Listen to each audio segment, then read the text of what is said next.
असार निर्गुण हे सार, त्रिगुण असार निर्गुण हे सार, त्रिगुण असार निर्गुण हे सार, त्रिगुण असार निर्गुण हे सार, सारासार विचार हरी पाठ, हा सारासार विचार हरी पाठ, सगुण निर्गुण गुणाचे अगुण, सगुण निर्गुण गुणाचे अगुण, हरी विण मन व्यर्थ जाय, हा हरी विण मन व्यर्थ जाय, अव्यक्त निराकार नाही जाकार, अव्यक्त निराकार नाही जाकार, अव्यक्त निराकार नाही जाकार, अव्यक्त निराकार नाही जाकार, जेथुनी चराचर हरिसी भजे, जेथुनी चराचर हरिसी भजे, ज्ञानदेवा ध्यानी राम कृष्ण मनी, ज्ञानदेव ध्यानी राम कृष्ण मनी, ज्ञानदेवा ध्यानी राम कृष्ण मनी, ज्ञानदेव ध्यानी राम कृष्ण मनी, अनंत जन्मोनी पुण्य होय, अनंत जन्मोनी पुण्य होय, सगुण निर्गुण गुणाचे अगुण, सगुण निर्गुण गुणाचे अगुण, हरी बिण मन व्यर्थ जाय, हरी बिण मन व्यर्थ जाय, हो हरी बिण मन व्यर्थ जाय, हो. अवघ्या मानव जातीच्या कल्याणासाठी ज्ञानेश्वर माऊलींनी हरिपाठ लिहिला. आमचे संत कसे आहेत म्हणून सांगू? ऐसी कळवळ्याची जाती करी लाभाविण प्रीती. जगात प्रेम करणारी माणसं अनेक असतात, पण त्या प्रेम करण्यामागे काहीतरी हेतू असतो की मला हे काहीतरी परत मिळावं. संत असे आहेत, माऊलीसारखं प्रेम करतात. माऊली कोणती अपेक्षा न ठेवता लेकराची जशी सेवा करते, तसे संत अंतरंगीच्या कळवळ्यामुळे मानव जातीच्या उद्धारासाठी सन्मार्ग तुम्हा आम्हाला दाखवतात. म्हणून तर माऊलींनी हरिपाठ लिहिला. हरिपाठाचे सगळेच अभंग अत्यंत महत्वाचे आहेत, पण त्यातला हा तिसरा अभंग विशेष महत्वाचा आहे. का बरं विशेष महत्वाचा? तर एक तर हरिनाम घेतल्यानं काय साधतं ते माऊलींनी याच्यामध्ये उलगडून दाखवले, आणि दुसरं त्याहून महत्वाचं म्हणजे हरिपाठ म्हणजे काय याची व्याख्याच माऊलींनी या अभंगामध्ये केलेली आहे. म्हणून हा अभंग विशेष करून महत्वाचा आहे. पहा बरं माऊली काय सांगते तुम्हा आम्हाला. अगदी पहिल्या चरणामध्ये माऊलींनी सांगितलं, त्रिगुण असार निर्गुण हे सार. घरातली वाडवडील मंडळी सांगतात, बाळा चांगला असेल, सारभूत असेल, उपयोगी पडणारा असेल ते घे बरं. घरातल्या स्त्रिया अन्नधान्य पाखडून घेतात, फोलपट असतील ती काढून टाकतात, असार आहे ते काढून टाकतात, आणि चांगलं जेवढं आहे सेवन करायला तेवढं स्वीकारतात. आमचे संत असंच आईच्या वात्सल्यानं माऊलीच्या ममतेनं तुम्हा आम्हाला सांगतात. काय सांगितलं? त्रिगुण असार निर्गुण हे सार, सारासार विचार हरिपाठ. काय सांगितलं बघा. त्रिगुण म्हणजे सत्व रज आणि तम. सत्व रज तम माऊली सांगते असार आहे. असार आहे याचा अर्थ नाशवंत आहे. नाशवंत आहे म्हणजे मिथ्या आहे. ते काळाच्या कसोटीवर स्थळाच्या कसोटीवर न टिकणार आहे. जे जन्माला येतं ते मृत्यू पावतं त्याला असार म्हणतात, आणि जे कालातीत असतं जे स्थलातीत असतं त्याला सार किंवा अविनाशी म्हणतात. किती सुंदर सांगितलेलं आहे पहा माऊलीने. आता त्रिगुणांचे अतीत कोण आहे? केवळ परब्रह्मच आहे. तेव्हा सार काय आहे? केवळ परब्रह्म आहे. सगळ्या सृष्टीचं सार तेच आहे, पण ही जी दृश्य सृष्टी आहे ती मात्र काय आहे, ती नाशवंतच आहे. म्हणून आपण काय विचार करावा? माऊलींनी सांगितलं, सारासार विचार हरिपाठ. थोडक्यात हरिपाठाची अतिशय सुंदर व्याख्या माऊलींनी या अभंगामध्ये केलेली आहे. आता प्रश्न असा निर्माण होईल की जे त्रिगुण आसार आहेत म्हणजे नाशवंत आहेत असं माऊली सांगते, ते कुठून निर्माण होतात? प्रकृतीपासून निर्माण होतात. मूळ परब्रह्म, परब्रह्मापासून ईश्वर, ईश्वरापासून माया, मायेमधले त्रिगुण हल्ले की ती प्रकृती, प्रकृतीपासून महत्तत्व, महत्तत्वापासून बुद्धी, बुद्धीतून अहंकार, तीन प्रकारचे, आणि त्यातून सगळी जीवसृष्टी निर्माण होत असते. म्हणून अतिशय सुंदरपणे भगवंत आम्हाला हेच सांगतात की प्रकृतीतून निर्माण झालेले त्रिगुण मानवाला नाना प्रकारे नाचवतात, पण ते नाशवंत आहेत, म्हणून प्रकृती ही नाशवंत आहे. नाथांनी एकनाथी भागवतामध्ये फार सुंदर म्हटले. ते म्हणतात, त्रिगुण कर्मास्तव जाण जीवासी झाले दृढबंधन. कर्म करत असताना जीवाला दृढबंधन होतात. जेवी घटा माझील जीवन दावी अडकले पण प्रतिबिंबा किंवा रविबिंबा. पाण्याने भरून ठेवलेलं आहे एखादं पातेल किंवा एखादा घट, एखादा माठ, आणि वरून त्यात सूर्याचं किंवा चंद्राचं प्रतिबिंब पडलं तर त्याचा अर्थ असा नव्हे की सूर्य त्याच्यामध्ये अडकून राहिला, असं नाहीये. पाणी ओतून टाकलं की तो अदृश्य झाला. तसा देह पडला की आत्मा अविनाशी पुन्हा स्वतंत्र आहेच आहे. जोपर्यंत देहाची खोळ आहे तिथपर्यंत आहे. आणि म्हणून माऊलीने सुद्धा सांगितलेलं आहे, जे नावगा प्रकृती जे द्विविधा सांगितली तुझ प्रीती, एकी अष्टदा भेद व्यक्ती दुजी जीव रूपा. भगवंतानी गीतेत दुसरं काय सांगितले? भगवंत म्हणतात, भूमिरापो नलो वायू खम्मनो बुद्धिरेव च अहंकार इति यम्मे भिन्ना प्रकृतिरष्टधा. पंचमहाभूत म्हणजे पृथ्वी, आप, तेज, वायू, आकाश, मन, बुद्धी आणि अहंकार, या आठांना मिळून जे नाव आहे त्याला काय म्हणतात? अष्टधा प्रकृती. ही प्रकृती आहे. पण ही प्रकृती कशी आहे? अपरा आहे. अपरा म्हणजे नाशवंत आहे. याच्या पलीकडे पराप्रकृती वेगळीच असते असं माऊली आणि भगवंतही सांगतात. ही पराप्रकृती म्हणजे कोण? तर आपला जीवात्मा, आपला शुद्धात्मा, ही पराप्रकृती आहे. हरी हरी. संचयात धनवर्धनम. पीएनजी तुमच्यासाठी घेऊन येत आहे एक धमाकेदार योजना, संचय योजना. 12 महिने 1000 रुपये भरा आणि 14व्या महिन्यामध्ये 13,000ची खरेदी करा. 24 महिने 1000 रुपये भरा आणि 27व्या महिन्यामध्ये खरेदी करा 27,000 रुपयांची. 36 महिने 1000 रुपये भरा आणि 40व्या महिन्यामध्ये 43,000ची खरेदी करा. याशिवाय मिळवा मजुरीवर 5% सूट. पीएनजी प्रस्तुत करत आहे फेस्टिव्ह 5, हिऱ्या माणकांनी सजलेले royal collection.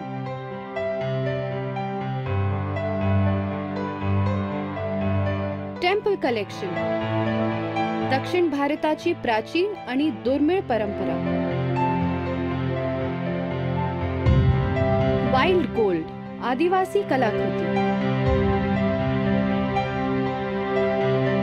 Golden jazz collection, आधुनिक डिझाईन्स आणि पॅटर्न्सनी सजलेली.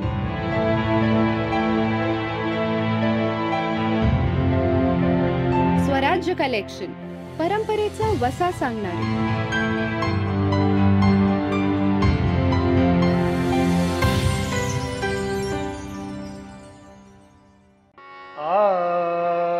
हरी हरी. आता जे त्रिगुण माऊली सांगते, या त्रिगुणांचं रूप कसं आहे? त्यातला तळागाळातला म्हणजे तमोगुण. तमोगुण म्हणजे ज्याला निद्रा आहे, प्रमाद आहे, आलस्य आहे. प्रमाद याचा अर्थ असा की जी गोष्ट करायला पाहिजे ती करायची नाही आणि जी करायला नकोय ती नेमकी करायची. म्हणजे कसं, शिवाच्या मंदिरामध्ये जायचं आणि शंकराचं दर्शन घेण्याची ऐवजी बाहेर जो दगडी नंदी असतो त्याच्या नाकात बोट घालायचं, याला म्हणतात प्रमाद. प्रमादाजवळ आलस्य भरपूर आहे, निद्राही भरपूर आहे. गंमत अशी झाली, प्रभू रामचंद्रांनी लंका जिंकली, विभीषणाला राज्य दिलं, रावणाचा वध केला, कुंभकर्णाचा वध केला. आता कुंभकर्णाची पत्नी, तिचं नाव निद्रा किंवा झोप, तिनं आता कुठे जायचं, ती गेली ब्रह्मदेवाकडे आणि ब्रह्मदेवाला म्हणतेय की माझा पती मारला गेला, कुंभकर्ण मारला गेला, आता लंकेत मला स्थान उरलं नाही, मी कुठे जाऊ. ब्रह्मदेवाने क्षणभर विचार केला आणि ते म्हणाले, हे बघ, जे तमोगुणी आहेत त्यांच्याकडे जा, तुझा छान स्वीकार करतील.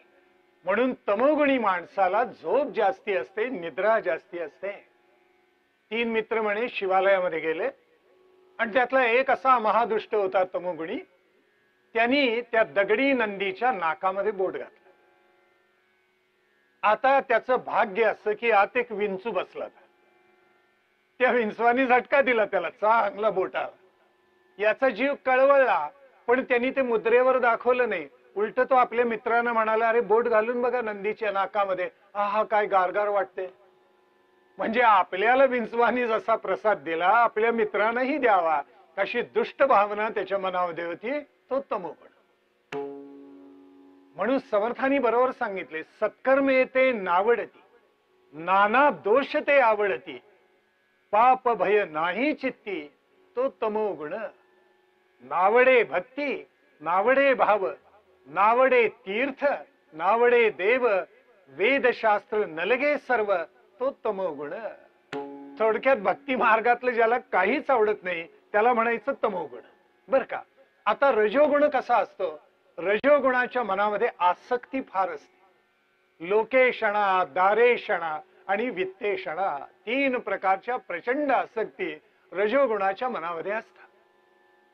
लोकेशणा म्हणजे लोकांनी मला चांगलं म्हणावं, माझा उदोउदो करावा, माझी छायाचित्र वृत्तपत्रामध्ये सारखी छापून यावी, यशकीर्तीनं माझ्या पुढे हात जोडून लवून उभं असावं, ही लोकेशणा.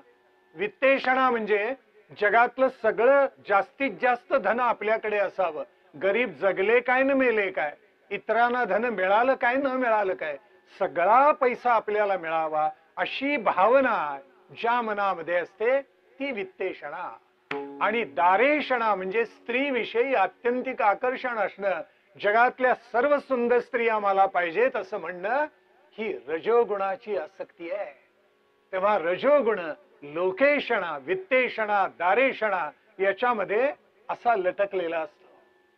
सत्वगुण याच्या पल्याड आहे आणि अतिशय चांगला आहे. सत्वगुण विचार, उच्चार आणि आचार याच्यामध्ये एक सूत्र ठेवणारा असतो. जसा विचार तसाच उच्चार आणि जसा उच्चार तसाच आचार म्हणजे आचरण करतो. संसार दुःख विसरवी, भक्तिमार्ग विमळ दावी, भजन क्रिया उपजवी, तो सत्वगुण. काय सुंदर सांगतात संत. परमार्थाची आवडी फार जणांना कमी असते, चित्रपटाची गोडी असते, नाटकाची गोडी असते. पुण्यातले तरी गृहस्थ मला भेटले आणि म्हणाले, अहो काय घाई आहे, ज्ञानेश्वरी गीता 70-75 वर्ष ओलांडल्यावर बघू काय भानगड आहे. भानगड म्हणजे गीता, भागवत आणि ज्ञानेश्वरी काय भानगड आहे, पण माणसांना असं वाटतं केवढं आश्चर्य आहे. म्हणून समर्थ किंवा अन्य संतही सांगतात, परमार्थाची आवडी, कुठे भावार्थाची गोडी, परोपकारी तातडी, तो सत्वगुण. सन्मार्ग दाखवी जना, जो लावी हरिभजना, ज्ञान शिकवी अज्ञाना, तो सत्वगुण. किती सुंदर सांगितलेलं आहे. अज्ञानी जनांना ज्ञान शिकवणारा. म्हणून तर संत म्हणतात, जितुके काही आपणास ठावे, ते दुसऱ्यास शिकवावे, शहाणे करून सोडावे सकळ जन. आता हे त्रिगुण प्रकृतीत असल्यामुळे नाशवंत आहे. सत्वगुण सुद्धा किती चांगला असला तरी त्याच्या अहंकाराचे एक बारीक स्पंदन असतं. ते स्पंदनी जावं, तो अहंकारी जावा, म्हणून त्रिगुणात्मक प्रकृतीच्या अतीत होण्यामध्ये खरा पुरुषार्थ आहे.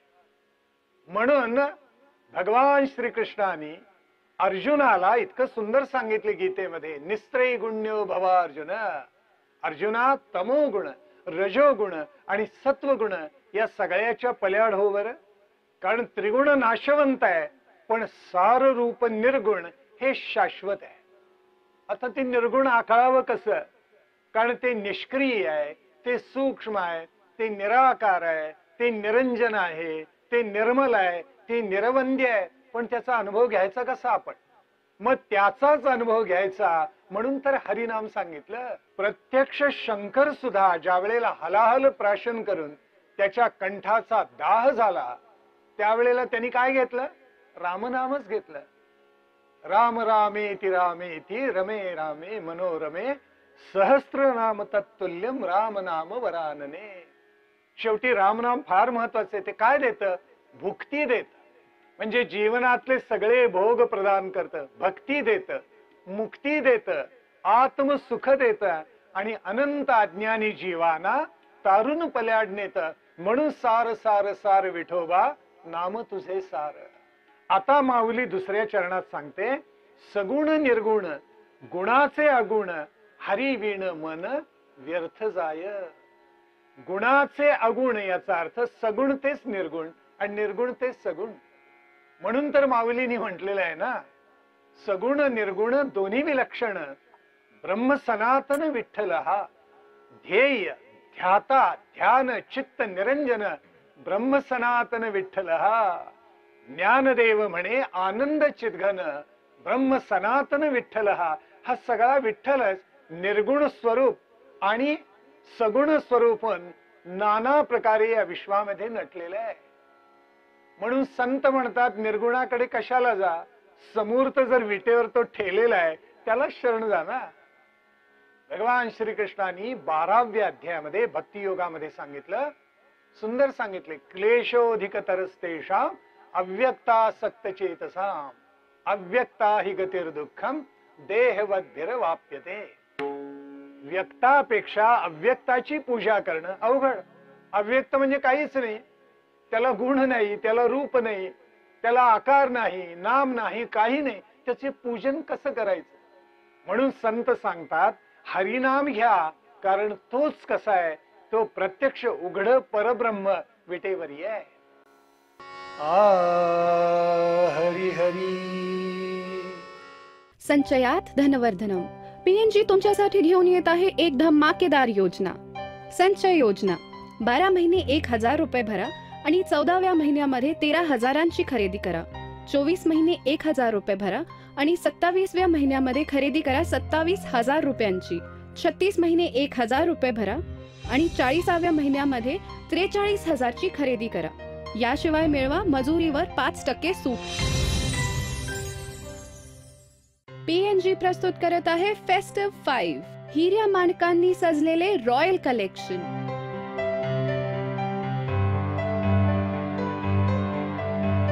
टेम्पल कलेक्शन, दक्षिण भारताची प्राचीन आणि दुर्मिळ परंपरा. वाइल्ड गोल्ड, आदिवासी कलाकृती. गोल्डन जॅझ कलेक्शन, आधुनिक डिझाईन्स आणि पॅटर्न्सनी सजलेली.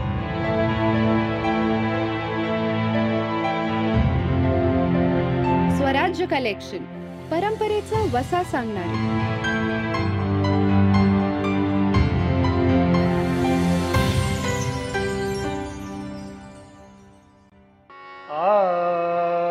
हरी हरी. 3 पायऱ्या आपण लक्षात ठेवायच्या, म्हणजे हा विषय थोडासा सुलभ होऊन जाईल. एक, निर्गुण निराकार. निर्गुण निराकार याचा अर्थ परब्रह्म परमात्मा. तो चैतन्य रूप आहे, तुमच्या आमच्यासारखा देहधारी नाही. त्याला निर्गुण निराकार असं म्हणायचं. दुसरं, निर्गुण साकार. ते निर्गुण ज्या वेळेला साकार होतं ते ईश्वराचं रूप धारण करतं. म्हणून निर्गुण साकार म्हणजे परब्रह्माची खालची पायरी म्हणजे ईश्वर. पहिली निर्गुण निराकार, दुसरी निर्गुण साकार आणि तिसरी पायरी म्हणजे सगुण साकार, म्हणजे तुम्ही आम्ही सगळेजण. ब्रह्मांडामध्ये, अनंत ब्रह्मांडांमध्ये, सृष्टीमध्ये ज्याला ज्याला नाव आणि रूप आहे ते सगुण साकार आहे. आपल्यापैकी प्रत्येकाला विशिष्ट नाव असतं, विशिष्ट प्रकारचं रूप असतं आणि म्हणून आपण ओळखले जातो. सगळे एकासारखे दिसले असते तर काय झालं असतं, करा ना कल्पना. म्हणून आपल्याकडे एका कवीनं म्हटले ते खरंच आहे, गदी माडगुळकरांनी, या वस्त्रा ते विणतो कोण, एक सारखी नसती दोन. प्रत्येक सगुण साकार वेगळा आहे. ही त्या निर्गुण निराकाराची कृपा आहे, त्यांनी केलेले हे कौतुक आहे. आणि म्हणून आपण त्याच्या चरणाशी आपलं चित्त लावायचं, मन लावायचं. माऊली म्हणते या मनाचं एक बरं आहे, जे विषय ते ग्रहण करतं ते सोडतच नाही, त्याला पकडूनच ठेवतं. म्हणून तुकोबा म्हणाले, आमचं मन पांडुरंगाच्या चरणावर दृढ बसलं, आता दुसरीकडे जाईल कसं. आता कोठे धावे मन, तुझे चरण देखील या. तुका म्हणे आम्हा जोगे विठ्ठल गोगे खरे माप. दुसरं काही नको आता आम्हाला, आमचं मन विठ्ठलाच्या चरणावर विसावलेलं आहे. आता कोठे धावे मन, आता कोठे धावे मन, तुझे चरण देखील या, तुझे चरण देखील या. आता कोठे धावे मन, आता कोठे धावे मन, तुझे चरण देखील या, तुझे चरण देखील या, तुझे चरण देखील या. भाग गेला सीण गेला, भाग गेला सीण गेला, भाग गेला सीण गेला. अवघा झाला आनंदू, आता कोठे धावे मन, आता कोठे धावे मन, तुझे चरण देखील या, तुझे चरण देखील या, तुझे चरण देखील या. प्रेम रसे बैसली मिठी, प्रेम रसे बैसली मिठी, प्रेम रसे बैसली मिठी. आवडी लाठी मुखासी, आवडी लाठी मुखासी. आता कोठे धावे मन, आता कोठे धावे मन, तुझे चरण देखील या, तुझे चरण देखील या, तुझे चरण देखील या. तुका म्हणे आम्हा जोगे, तुका म्हणे आम्हा जोगे, विठ्ठल घोगे खरे माप, विठ्ठल घोगे खरे माप, विठ्ठल घोगे खरे माप, विठ्ठल घोगे खरे माप. आता कोठे धावे मन, आता कोठे धावे मन, तुझे चरण देखील या, तुझे चरण देखील या, तुझे चरण देखील या. तुकोबांनी सांगितलं ते सर्वार्थाने सत्य आहे की माझं मन हरीच्या चरणाशी लागो. आणि म्हणून ते लागण्यासाठी हरिमुखे म्हणा, हरिमुखे म्हणा. कुंडली कवरदा हरी विठ्ठल, श्री ज्ञानदेव तुकाराम. पंढरीनाथ महाराज की जय, आदिनाथ महाराज की जय.